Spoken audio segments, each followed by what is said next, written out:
The infinite information that the brain is processing every single second tells us that there's more to the world than we're perceiving.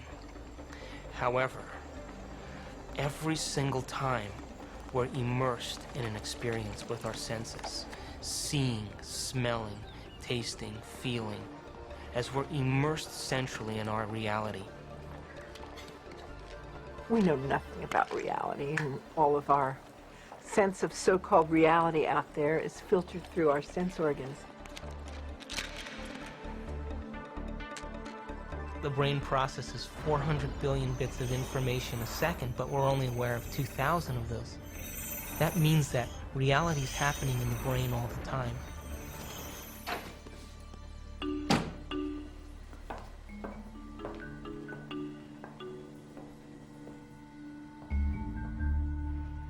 You should try it.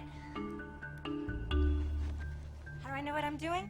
I and the vase are one. Hey, might help your work too. I lived through my eyes.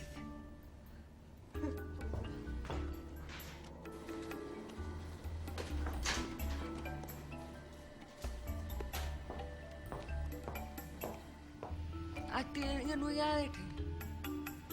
Not just some nebulous, nothing, touchy-feely world of shifting whatevers.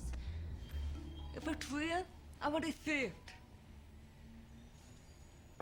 The eyes are, in some senses, a camcorder because they are taking that information and they're storing it, but you're not really able to get it to mean anything until you actually put it all together. So in some senses, it requires the editor's table to really put the whole thing together, to put the movie together of what your life and your world is actually about. If I get out of bed in the morning, okay, and I suddenly decide to take very seriously the claim, which is surely a true claim, that I don't know for sure if my eyes are working correctly, okay?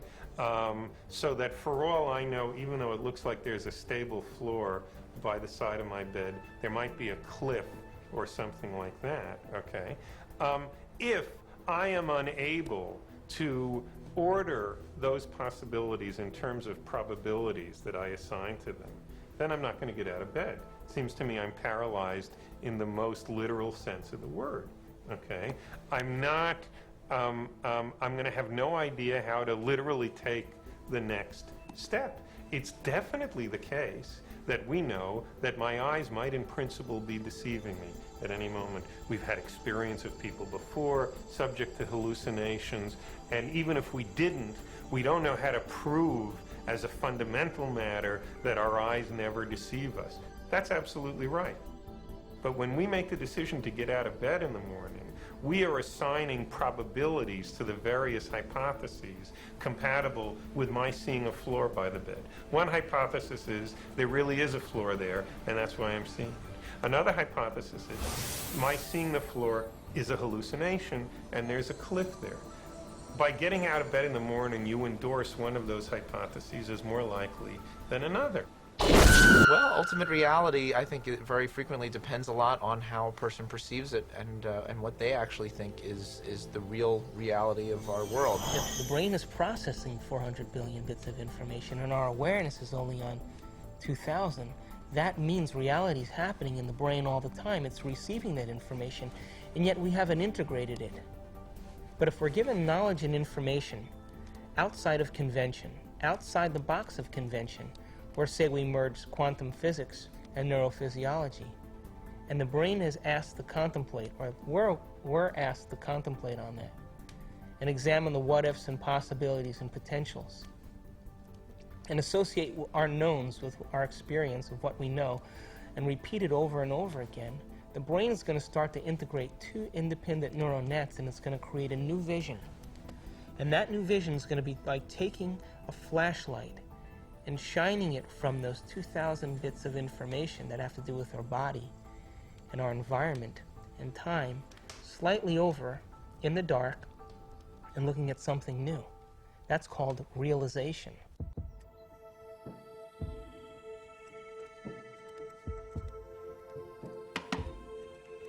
You okay?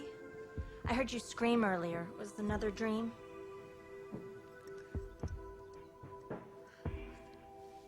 you were an Indian, watching Columbus's ship materialize out of thin air. Wow. And this medicine man kept hitting you. Cool.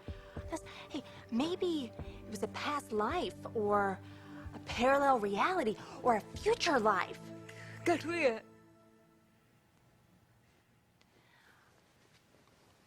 Or maybe that dream was trying to tell you the truth.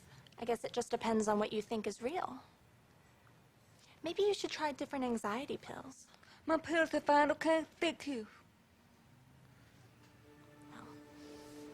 I have to go get dressed. I hope you feel better, Amanda.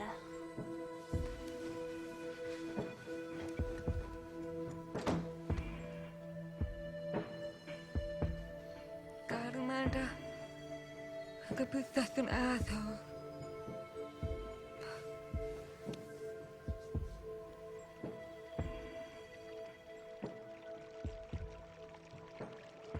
People ask me, why does quantum mechanics matter, given that it's little tiny stuff and who cares? There are three possible answers. From a practical point of view, it doesn't make any difference at all. I mean, you still have to go to work and drive your car and do all the rest of it. From a second point of view, it actually infiltrates everything in the world, especially the world of electronics. When you go to the supermarket and you do the scanning at the checkout, that's a quantum mechanical effect. But I think the important part is the third one, which is essentially a philosophical issue. Why are philosophers so passionate about deconstruction the assumptions of the world? I finally got it. I got it as a result of looking at quantum mechanics and comparing it to classical mechanics. They present two very different ways of thinking about the way that the world works and about what we are. So from a classical perspective, we are machines. And in machines, there's no room for a conscious experience. It doesn't matter if a machine dies, you can kill a machine, you can throw it in a dump, it doesn't matter. If that is the way that the world is, then people will behave in that way. But there's another way of thinking about the world which is suggested, it's pointed to by quantum mechanics, which suggested that the world is not this clockwork thing, but it's more like an organism. It's a highly interconnected organismic thing of some type, which extends through space and time. In that kind of environment, what I think and the way that I behave has a much greater impact, not only on myself, but on the rest of the world, than it would if it was a classical world. So from a very basic point of view having to do with morals and ethics, what I think affects the world. That's, I mean, in a sense, that's really the key for why a worldview change is important. Let's talk about the subatomic world, and then we'll talk about what it's telling us about reality. The first thing I want to tell you about the subatomic world is it's totally a fantasy created by mad physicists trying to figure out what the heck is going on when they do these little experiments. By little experiments, I mean big energy in little spaces and little pieces of time.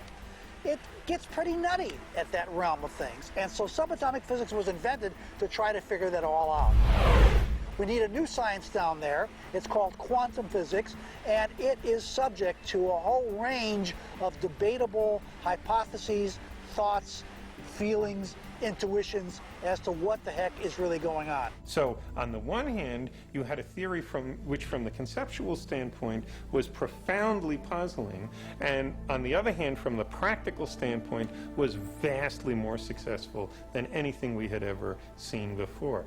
This is the kind of situation that produces the tension that all of the investigations of foundations of quantum mechanics are feeding off of since then. Because on the one hand, this is an acutely paradoxical, puzzling, conceptually confusing theory. On the other hand, we have no option along the lines of throwing it out or neglecting it, because it is the most powerful, proven tool for predicting the behaviors of physical systems that we have ever had in our hands.